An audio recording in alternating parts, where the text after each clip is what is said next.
ನಮಸ್ಕಾರ. ಇಂದು ನಾವು ಪಂಡಿತ್ ಶ್ರೀರಾಮ್ ಶರ್ಮಾ ಆಚಾರ್ಯ ಅವರ ಸಮೃದ್ಧಿ ಕೆ ಲಿಯೇ ದೂರದರ್ಶಿ ನೀತಿ ಅಪ್ನಾಯಿ ಜಾಯ್ ಪುಸ್ತಕದ ಕೆಲವು ಆಯದ ಚಿಂತನೆಗೆ ಹಚ್ಚುವ ಭಾಗಗಳ ಬಗ್ಗೆ ಸ್ವಲ್ಪ ಆಳವಾಗಿ ಮಾತಾಡೋಣ ಅಂತ ಇದ್ದೀವಿ. ಹೌದು, ಖಂಡಿತ. ನಮ್ಮ ಇವತ್ತಿನ ಈ ಒಂದು ಚರ್ಚೆಯ ಮುಖ್ಯ ಗುರಿ ಏನಂದ್ರೆ, ನಿಜವಾದ ಸಮೃದ್ಧಿ ಅಂದ್ರೆ ಬರೀ ಆರ್ಥಿಕ ಅಂಕಿ ಸಂಖ್ಯೆಗಳ ಅಥವಾ ಅದನ್ನು ಮೀರಿದೇನಾದ್ರೂ ಇದೆಯಾ? ಅದರಲ್ಲೂ ಈ ದೂರದೃಷ್ಟಿಯ ನೀತಿಗಳು, ಆಮೇಲೆ ಮಾನವೀಯ ಮೌಲ್ಯಗಳು, ಇವು ಎಷ್ಟು ಮುಖ್ಯ ಅನ್ನೋದನ್ನ ಈ ಮೂಲಗಳ ಸಹಾಯದಿಂದ ನೋಡೋಣ. ಹೌದು, ಇದು ತುಂಬಾ ಇವತ್ತಿಗೂ ಅನ್ವಯ ಆಗುವಂತಹ ವಿಷಯ. ಈ ಪುಸ್ತಕದಲ್ಲಿ ಮನುಷ್ಯ ಹೇಗೆ ಬೆಳೆದು ಬಂದ, ಆಮೇಲೆ ತಂತ್ರಜ್ಞಾನ ಹೇಗೆ ಬಂತು, ಕೈಗಾರಿಕೆಗಳು ಬಂದ ಮೇಲೆ ಏನಾಯ್ತು, ಇದೆಲ್ಲದರ ಜೊತೆಗೆ ಒಂದು ಸಮತೋಲಿತವಾದ ಪ್ರಗತಿ ಬೇಕು ಅಂದ್ರೆ ಯಾವ ತರಹ ಯೋಚನೆ ಮಾಡಬೇಕು ಅನ್ನೋದಕ್ಕೆ ಒಂದು ಒಳ್ಳೆ ದಾರಿ ತೋರಿಸುತ್ತೆ. ಹೌದು, ನಾವಿಲ್ಲಿ ಬರೀ ಇದು ಮುಖ್ಯ ಅಂತ ಹೇಳೋದಲ್ಲ, ಅದು ಯಾಕೆ ಮುಖ್ಯ ಅನ್ನೋದ್ರ ಬಗ್ಗೆನೂ ಗಮನ ಕೊಡೋಣ, ಅದರ ಹಿಂದಿನ ತತ್ವಗಳ ಬಗ್ಗೆ. ತುಂಬಾ ಚೆನ್ನಾಗಿ ಹೇಳಿದ್ರಿ. ಸರಿ, ಹಾಗಾದ್ರೆ ಈ ವಿಚಾರಗಳನ್ನ ಒಂದೊಂದಾಗಿ ಬಿಡಿಸ್ತಾ ಹೋಗೋಣ. ಮನುಷ್ಯನ ಆರಂಭದ ದಿನಗಳು, ಅವನ ಆ ಸಹಜವಾದ ಕುತೂಹಲ ಇದೆಯಲ್ಲ, ಅಲ್ಲಿಂದನೇ ಶುರು ಮಾಡೋಣವೇ? ಖಂಡಿತ. ಪುಸ್ತಕದಲ್ಲಿ ಹೇಳೋವಾಗೆ ಆದಿಮಾನವ ಕಲ್ಲನ್ನು ಉಜ್ಜಿ ಬೆಂಕಿ ಕಂಡಿಡಿದಿದ್ದು ಒಂದು ದೊಡ್ಡ ಮೈಲಿಗಲ್ಲಲ್ವಾ? ಹೌದು, ಅದೇ ಮೊದಲ ದೊಡ್ಡ ಹೆಜ್ಜೆ. ಅಲ್ಲಿಂದ ಶುರುವಾಯ್ತು ನೋಡಿ ಅಡುಗೆ ಮಾಡೋದು. ಆಮೇಲೆ ಬರೀ ಕಾಡು ಮೇಡು ಅಲೆಯೋದು ಬಿಟ್ಟು ಬದುಕಲ್ನ ಸ್ವಲ್ಪ ಸುಲಭ ಮಾಡ್ಕೊಳ್ಳೋಕ್ ಬೇಕಾದ ಸಣ್ಣ ಪುಟ್ಟ ಉಪಕರಣಗಳು. ಇದರಿಂದ ಅವನ ಕುತೂಹಲ ಇನ್ನೂ ಜಾಸ್ತಿ ಆಯಿತು. ಆಮೇಲೆ ಬಟ್ಟೆ ನೇಯೋದು, ಮನೆ ಕಟ್ಟೋದು, ಹೀಗೆ ಒಂದೊಂದೇ ಕಲೆಗಳು, ತಂತ್ರಜ್ಞಾನಗಳು ಬರ್ತಾ ಹೋದವು. ಇಲ್ಲಿ ನಾವು ಗಮನಿಸಬೇಕಾದ ಒಂದು ಮುಖ್ಯವಾದ ವಿಷಯ ಇದೆ. ಆರಂಭದಲ್ಲಿ ಈ ತಂತ್ರಜ್ಞಾನಗಳು ಅವು ಮನುಷ್ಯನ ಶ್ರಮಕ್ಕೆ, ಅವನ ಕೈಚಳಕಕ್ಕೆ, ಅವನ ಕೌಶಲ್ಯಕ್ಕೆ ಪೂರಕವಾಗಿದ್ವು. ಸರಿ. ಅಂದ್ರೆ ಅವನ ಶಕ್ತಿಯನ್ನ, ಸಾಮರ್ಥ್ಯವನ್ನ ಹೆಚ್ಚಿಸೋಕೆ ಸಹಾಯ ಮಾಡಿದ್ವು, ಅವನ ಕೆಲಸವನ್ನ ಸ್ವಲ್ಪ ಸುಲಭ ಮಾಡಿದ್ವು ಅಷ್ಟೇ. ಓಕೆ. ಆಗ ಕಲೆ, ತಂತ್ರಜ್ಞಾನ ಒಟ್ಟೊಟ್ಟಿಗೆನೇ ಸಾಕ್ತಾ ಇದ್ವು. ಅದೊಂದು ಸಹಜ ಬೆಳವಣಿಗೆಯಾಗಿತ್ತು. ಹೌದು, ನೀವು ಹೇಳಿದ ಆ ಪೂರಕ ಅನ್ನೋ ಪದ ಇದೆಯಲ್ಲ, ಅದು ಬಹಳ ಮುಖ್ಯ ಅನ್ಸುತ್ತೆ. ಯಾಕಂದ್ರೆ ಯಾವಾಗ ಈ ತಂತ್ರಜ್ಞಾನ ಮನುಷ್ಯನನ್ನೇ ಮೀರಿಸೋಕೆ ಶುರು ಮಾಡುತ್ತೋ, ಅಂದ್ರೆ ಅವನ ಶ್ರಮ, ಅವನ ಕೈಕೌಶಲ್ಯ ಇದನ್ನೆಲ್ಲ ಹಿಂದಕ್ಕೆ ತಳ್ಳಿ ಯಂತ್ರಗಳೇ ಮುಖ್ಯ ಅನ್ನೋ ಸ್ಥಿತಿ ಬಂತೋ, ಆಗ ಸಮಸ್ಯೆ ಶುರುವಾಯಿತು ಅಂತ ಈ ಮೂಲಗಳು ಹೇಳ್ತವೆ. ಇದು ನಿಜಕ್ಕೂ ನಾವು ಯೋಚನೆ ಮಾಡಬೇಕಾದ ವಿಷಯ ಅಲ್ವಾ? ಖಂಡಿತ. ಈ ದೊಡ್ಡ ಪ್ರಮಾಣದ ಯಾಂತ್ರೀಕರಣ ಇದೆಯಲ್ಲ, ಅದರ ಒಂದು ಮುಖ್ಯ ಪರಿಣಾಮ ಏನಂದ್ರೆ ಅದು ಉತ್ಪಾದನೆ, ಕೌಶಲ್ಯ, ಆಮೇಲೆ ಸಂಪತ್ತು ಇದನ್ನೆಲ್ಲ ಕೆಲವು ಕಡೆಗಳಲ್ಲಿ ಅಥವಾ ಕೆಲವೇ ಜನರ ಕೈಯಲ್ಲಿ ಸೇರಿಸುತ್ತೆ. ಸರಿ. ಇದರಿಂದ ಏನಾಗುತ್ತೆ, ಒಟ್ಟು ಉತ್ಪಾದನೆ ಜಾಸ್ತಿ ಆದ ಹಾಗೆ ಕಾಣಬಹುದು, ಕೆಲವರು ತುಂಬಾ ಶ್ರೀಮಂತರಾಗ್ಬೋದು. ಆದ್ರೆ ಸಮಾಜದ ಬಹುದೊಡ್ಡ ಭಾಗ, ಅದರಲ್ಲೂ ಮುಖ್ಯವಾಗಿ ತಮ್ಮ ಕೈ ಕೆಲಸ, ಕುಶಲತೆಯನ್ನೇ ನಂಬ್ಕೊಂಡಿರೋ ಜನ, ಹೌದು, ಅವರು ಅವಕಾಶಗಳಿಂದ ವಂಚಿತರಾಗುವ ಸಾಧ್ಯತೆ ಇದೆ. ಇದು ನಿಧಾನಕ್ಕೆ ಸಮಾಜದಲ್ಲಿ ಒಂದು ರೀತಿಯ ಆರ್ಥಿಕ, ಸಾಮಾಜಿಕ ಅಸಮತೋಲನಕ್ಕೆ ಕಾರಣ ಆಗುತ್ತೆ. ಹಾಗಾದ್ರೆ ನಾವು ಸಾಮಾನ್ಯವಾಗಿ ಕೇಳೋ ಹಾಗೆ ಹೆಚ್ಚು ಉತ್ಪಾದನೆ ಮಾಡಬೇಕು, GDP ಜಾಸ್ತಿ ಆಗ್ಬೇಕು ಅನ್ನೋ ಗುರಿ ಇಟ್ಕೊಂಡು ಮಾಡೋ ಯೋಜನೆಗಳು ಅವು ನಿಜವಾಗ್ಲೂ ಎಲ್ರಿಗೂ ತಲುಪುತ್ತವಾ ಅನ್ನೋ ಪ್ರಶ್ನೆ ಬರುತ್ತೆ. ಹೌದು, ಖಂಡಿತ ಬರುತ್ತೆ. ಯಂತ್ರಗಳು ಮನುಷ್ಯನ ಶ್ರಮಕ್ಕೆ, ಅವನ ಕೌಶಲ್ಯಕ್ಕೆ ಜಾಗ ಕೊಡದೆ ಅದನ್ನೇ ಅಪ್ರಸ್ತುತ ಮಾಡಿದ್ರೆ ಅದನ್ನ ನಿಜವಾದ ಪ್ರಗತಿ ಅಂತ ಕರೆಯೋಕ್ಕಾಗುತ್ತಾ? ಇಲ್ಲಿ ಟೈಮ್ಸ್ ಕರೆಸ್ಪಾಂಡೆಂಟ್ ಅವರ ಒಂದು ಮಾತನ್ನ ಉಲ್ಲೇಖಿಸಿದ್ದಾರೆ. ಅದು ತುಂಬಾ ಅರ್ಥಗರ್ಭಿತವಾಗಿದೆ. ಹೇಳಿ. ಅವ್ರು ಹೇಳ್ತಾರೆ, ಮನುಷ್ಯ ಅಂದ್ರೇನೆ ಅವನು ತನ್ನ ಕೈ ಮತ್ತು ಮೆದುಳನ್ನ ಬಳಸಿ ಕೆಲಸ ಮಾಡೋ ಜೀವಿ. ಅವನಿಗೆ ನಿಜವಾದ ಖುಷಿ, ತೃಪ್ತಿ ಸಿಗೋದು ಯಾವಾಗ ಅಂದ್ರೆ ಅವನು ತನ್ನ ಬುದ್ಧಿ, ಮನಸ್ಸು ಉಪಯೋಗಿಸಿ ಏನಾದ್ರೂ ಹೊಸದಾಗಿ ಸೃಷ್ಟಿ ಮಾಡಿದಾಗ. ಈ ಅತಿಯಾದ ಯಾಂತ್ರೀಕರಣ ಇದೆಯಲ್ಲ, ಅದು ಮನುಷ್ಯನ ಈ ಮೂಲಭೂತವಾದ ಸೃಜನಶೀಲತೆ ಮತ್ತು ಅದರಿಂದ ಸಿಗೋ ಆ ಒಂದು ಆಂತರಿಕ ತೃಪ್ತಿ ಇದೆಯಲ್ಲ, ಆ ಅವಕಾಶವನ್ನೇ ಕಡಿಮೆ ಮಾಡುತ್ತೆ. ಇದರ ಪರಿಣಾಮ ಯೋಚನೆ ಮಾಡಿದ್ರೆ ಜೀವನ ಒಂಥರ ಯಾಂತ್ರಿಕ ಆಗ್ಬಿಡುತ್ತಲ್ವಾ?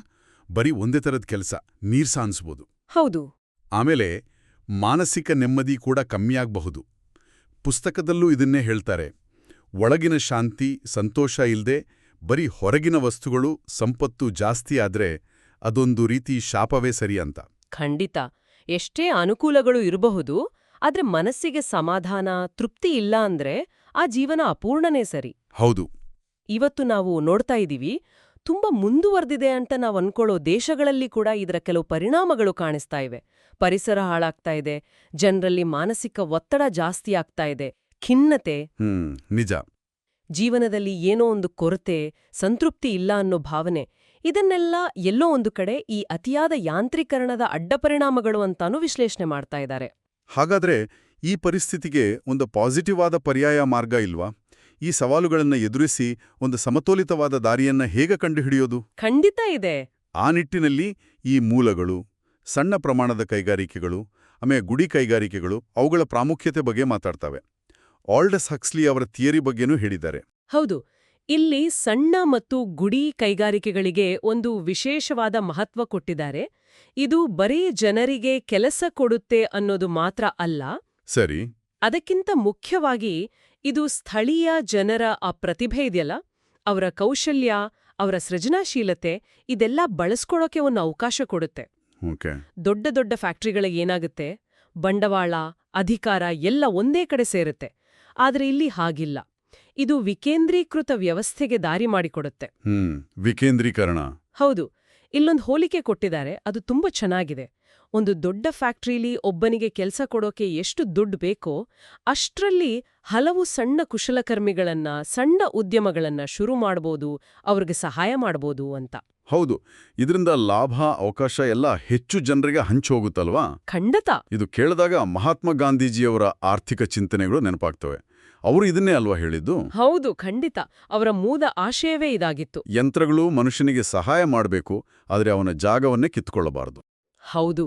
ದೊಡ್ಡ ದೊಡ್ಡ ಯಂತ್ರಗಳ ಮೇಲಿನ ಅವಲಂಬನೆ ಕಡಿಮೆ ಮಾಡಿ ಸಣ್ಣ ವಿಕೇಂದ್ರೀಕೃತ ಗ್ರಾಮಗಳನ್ನ ಕೇಂದ್ರವಾಗಿಟ್ಕೊಂಡ ಉದ್ಯಮಗಳಿಂದ ನಿಜವಾದ ಸ್ವರಾಜ್ಯ, ಸಮೃದ್ಧಿ ಬರುತ್ತೆ ಅಂತ ಅವರು ನಂಬಿದ್ರು. ಭಾರತದಂಥ ದೇಶಕ್ಕೆ ಇದು ಹೆಚ್ಚು ಸೂಕ್ತ ಅಂತ ಅವರ ಅಭಿಪ್ರಾಯ ಆಗಿತ್ತು. ಹೌದು, ಯಾಕಂದ್ರೆ ಇದು ಬರೀ ಉದ್ಯೋಗದ ಪ್ರಶ್ನೆ ಅಲ್ಲ, ಇದೊಂದು ಸಮಗ್ರ ಅಭಿವೃದ್ಧಿಯ ದೃಷ್ಟಿಕೋನ. ಸರಿ. ಈ ಸಣ್ಣ ಕೈಗಾರಿಕೆಗಳ ಜೊತೆಗೆ ನೀರಾವರಿ ವ್ಯವಸ್ಥೆ ಸರಿ ಮಾಡೋದು, ಕಾಡುಗಳನ್ನ ಉಳಿಸಿ ಬೆಳೆಸೋದು, ಪಶುಪಾಲನೆಗೆ ಪ್ರೋತ್ಸಾಹ ಕೊಡೋದು, ಹಳ್ಳಿಗಳಿಗೆ ಕರೆಂಟ್ ಕೊಡೋದು, ಸಣ್ಣ ನೀರಾವರಿ ಯೋಜನೆಗಳು, ಈ ತರದ ಮೂಲಭೂತ ಸೌಕರ್ಯಗಳ ಅಭಿವೃದ್ಧಿ ಇದೆಯಲ್ಲ, ಇವೆಲ್ಲವೂ ಸೇರಿ ಹಳ್ಳಿಗಳ, ಗ್ರಾಮೀಣ ಪ್ರದೇಶದ ಜನರ ಒಂದು ಸರ್ವಾಂಗೀಣ ಅಭಿವೃದ್ಧಿಗೆ ಬೇಕು. ಇದು ಬರೀ ಆರ್ಥಿಕವಾಗಿ ಅಷ್ಟೇ ಅಲ್ಲ, ಸಾಮಾಜಿಕವಾಗಿ, ಸಾಂಸ್ಕೃತಿಕವಾಗಿಯೂ ಅವರನ್ನ ಮೇಲೆತ್ತುವ ಪ್ರಯತ್ನ. ಹೌದು, ಸ್ಥಳೀಯ ಸಂಪನ್ಮೂಲಗಳ ಸರಿಯಾದ ಬಳಕೆಗೂ ಇದು ಅನುಕೂಲ ಅಲ್ವಾ? ಖಂಡಿತವಾಗಿ. ಹಾಗಾದ್ರೆ ನಾವು ಇಲ್ಲಿವರೆಗೂ ಚರ್ಚೆ ಮಾಡಿದ ಈ ಎಲ್ಲಾ ಅಂಶಗಳನ್ನ ಒಟ್ಟು ಸೇರಿಸಿ ನೋಡಿದಾಗ ಈ ಪುಸ್ತಕದ ಮುಖ್ಯ ಸಂದೇಶ ಏನು ಅಂತೂ ಸ್ಪಷ್ಟವಾಗುತ್ತೆ. ಅಂದ್ರೆ ನಿಜವಾದ, ಶಾಶ್ವತವಾದ ಸಮೃದ್ಧಿ ಬೇಕು ಅಂದ್ರೆ ತಕ್ಷಣದ ಲಾಭ, ಉತ್ಪಾದನೆಯ ಸಂಖ್ಯೆಗಳ ಆಚೆ ನೋಡುವ ಒಂದು ದೂರದೃಷ್ಟಿ ಬೇಕು. ಹೌದು, ದೀರ್ಘಾವಧಿಯ ಯೋಚನೆ ಬೇಕು. ಅಲ್ಪಾವಧಿಯ ಲಾಭಕ್ಕಿಂತ ದೀರ್ಘಾವಧಿಯ ಸುಸ್ಥಿರತೆ ಮುಖ್ಯ. ಅತ್ಯಂತ ಸರಿಯಾಗಿ ಹೇಳಿದ್ರಿ. ಈ ದೂರದೃಷ್ಟಿಗೆ ಅಡಿಪಾಯ ಏನು ಅಂದ್ರೆ ಚಾರಿತ್ರನಿಷ್ಠೆ ಮತ್ತು ಸ್ವಾವಲಂಬನೆ. ಓಕೆ. ಇಲ್ಲಿ ಚಾರಿತ್ರನಿಷ್ಠೆ ಅಂದ್ರೆ ಬರೀ ವೈಯಕ್ತಿಕವಾಗಿ ಪ್ರಾಮಾಣಿಕವಾಗಿರೋದು ಅಷ್ಟೇ ಅಲ್ಲ. ಸಾರ್ವಜನಿಕ ಜೀವನದಲ್ಲಿ, ಆಡಳಿತದಲ್ಲಿ, ವ್ಯವಹಾರದಲ್ಲಿ ಒಂದು ನೈತಿಕ ಹೊಣೆಗಾರಿಕೆ, ಒಂದು ಕರ್ತವ್ಯ ಪ್ರಜ್ಞೆ ಇರಬೇಕು. ಹಾಗೆ ಸ್ವಾವಲಂಬನೆ ಅಂದ್ರೆ ಬರೀ ದುಡ್ಡಿನ ದೃಷ್ಟಿಯಿಂದ ಸ್ವತಂತ್ರವಾಗಿರೋದಲ್ಲ, ತಮ್ಮ ಶಕ್ತಿ, ತಮ್ಮ ಸಂಪನ್ಮೂಲ ಬಳಸಿ ಗೌರವವಾಗಿ ಬದುಕುವ ಒಂದು ಸ್ಥಿತಿ. ಹೌದು. ಈ ಮೌಲ್ಯಗಳಿದೆಯಲ್ಲ, ಶಿಕ್ಷಣ, ಆಡಳಿತ, ವ್ಯಾಪಾರ, ಸಮಾಜ, ಹೀಗೆ ಎಲ್ಲಾ ಕಡೆ ಇರಬೇಕು. ಇದು ಬರೀ ಸರ್ಕಾರ ಮಾಡಿದ್ರೆ ಆಗೋಲ್ಲ. ನಿಜ. ಪ್ರತಿಯೊಬ್ಬ ನಾಗರಿಕನೂ ಇದರಲ್ಲಿ ಭಾಗಿಯಾಗಬೇಕು, ಒಂದು ಜಾಗೃತಿ ಇರಬೇಕು. ಸಮಾಜದಲ್ಲಿ ಒಳ್ಳೇದು ಮಾಡಬೇಕು ಅನ್ನೋ ಉತ್ಸಾಹ, ಬದ್ಧತೆ ಇದ್ದಾಗ ಮಾತ್ರ ಇಂಥ ನೀತಿಗಳು ನಿಜವಾಗ್ಲೂ ಕೆಲಸ ಮಾಡ್ತವೆ.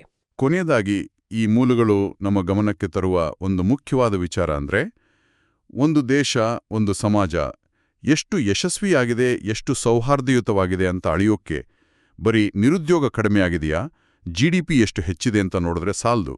ಖಂಡಿತ ಸಾಲ್ದು.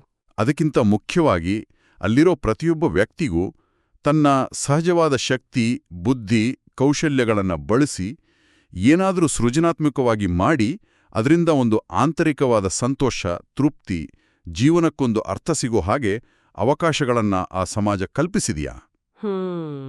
ಇದು ಬಹಳ ಮುಖ್ಯವಾದ ಪ್ರಶ್ನೆ. ಅಂತಹ ನೀತಿಗಳೇ ನಿಜವಾದ ಅರ್ಥದಲ್ಲಿ ಸಫಲವಾದ, ಸಾರ್ಥಕವಾದ ನೀತಿಗಳು ಅಂತ ಈ ಪುಸ್ತಕ ಪ್ರತಿಪಾದಿಸುತ್ತೆ. ಹೌದು. ಹಾಗಾದ್ರೆ ಈ ನಮ್ಮ ಇವತ್ತಿನ ಚರ್ಚೆಯಿಂದ ನಾವು ಅರ್ಥ ಮಾಡಿಕೊಳ್ಳಬಹುದಾದ ಒಂದು ಮುಖ್ಯ ಪಾಠ ಏನಂದ್ರೆ, ನಿಜವಾದ ಸಮೃದ್ಧಿ ಅಂದ್ರೆ ಅದು ಬರೀ ಯಂತ್ರಗಳು ಉತ್ಪಾದನೆ ಮಾಡೋ ವಸ್ತುಗಳ ರಾಶಿಯಲ್ಲ. ಅಲ್ಲವೇ ಅಲ್ಲ. ಅದು ಮನುಷ್ಯನ ಆ ವಿಶಿಷ್ಟವಾದ ಕೌಶಲ್ಯ, ಅವನ ಸೃಜನಶೀಲತೆ, ಅವನು ಮಾಡೋ ಕೆಲಸದಿಂದ ಸಿಗೋ ತೃಪ್ತಿ, ಸಮಾಜದಲ್ಲಿರೋ ನೈತಿಕ ಮೌಲ್ಯಗಳು ಮತ್ತು ಎಲ್ಲಕ್ಕಿಂತ ಮುಖ್ಯವಾಗಿ ಮುಂದಿನ ಪೀಳಿಗೆ ಬಗ್ಗೆನೂ ಯೋಚನೆ ಮಾಡಿ ರೂಪಿಸೋ ದೂರದೃಷ್ಟಿಯ ನೀತಿಗಳು ಇವೆಲ್ಲದರ ಒಂದು ಸಮತೋಲಿತವಾದ ಸಂಗಮ. ಹೌದು, ತುಂಬಾ ಚೆನ್ನಾಗಿ ಹೇಳ್ದ್ರಿ. ಈ ಚರ್ಚೆ ನಮ್ಮ ಮುಂದೆ ಒಂದು ಯೋಚನೆ ಮಾಡ್ಬೇಕಾದ ಪ್ರಶ್ನೆಯನ್ನ ಇಡುತ್ತೆ. ಏನು? ನೋಡಿ, ಇವತ್ತಿನ ಜಗತ್ತಿನಲ್ಲಿ ತಂತ್ರಜ್ಞಾನ ಅನ್ನೋದು ಒಂದು ಸತ್ಯ. ಅದು ಬೇಕು ಕೂಡ, ಅದ್ರಿಂದ ಅನುಕೂಲಗಳು ಇವೆ. ಹೌದು. ಆದ್ರೆ ನಾವು ವ್ಯಕ್ತಿಗಳಾಗಿ, ಸಮಾಜವಾಗಿ ಈ ತಂತ್ರಜ್ಞಾನವನ್ನ ನಮ್ಮ ಜೀವನದಲ್ಲಿ, ನಮ್ಮ ವ್ಯವಸ್ಥೆಗಳಲ್ಲಿ ಅಳವಡಿಸ್ಕೊಳ್ಳುವಾಗ ಮನುಷ್ಯನಿಗೆ ಸಹಜವಾಗಿ ಬೇಕಾದ ಆ ಅರ್ಥಪೂರ್ಣವಾದ ಶ್ರಮ, ಅವನ ಆ ಕೈಚಳಕ, ಅವನ ಸೃಜನಶೀಲತೆ ಇವುಗಳಿಗೆ ಧಕ್ಕೆ ಆಗದ ಹಾಗೆ ಅವುಗಳನ್ನ ಗೌರವಿಸಿ ಉಳಿಸ್ಕೊಂಡು ಬೆಳೆಸ್ಕೊಂಡು ಹೋಗುವ ಆ ಒಂದು ಸೂಕ್ಷ್ಮವಾದ ಸಮತೋಲನ ಇದೆಯಲ್ಲ. ಹೌದು, ಆ ಸಮತೋಲನ ಅದನ್ನ ನಾವು ಹೇಗೆ ಸಾಧಿಸಬಹುದು? ಬಹುಶಃ ಈ ಪ್ರಶ್ನೆ ಬಗ್ಗೆ ನಾವೆಲ್ಲರೂ ಇನ್ನಷ್ಟು ಯೋಚಿಸುವುದಕ್ಕೆ ಈ ಚರ್ಚೆ ಒಂದು ಒಳ್ಳೆ ಪ್ರೇರಣೆ ನೀಡಿದ್ದೆ ಅನ್ಸುತ್ತೆ.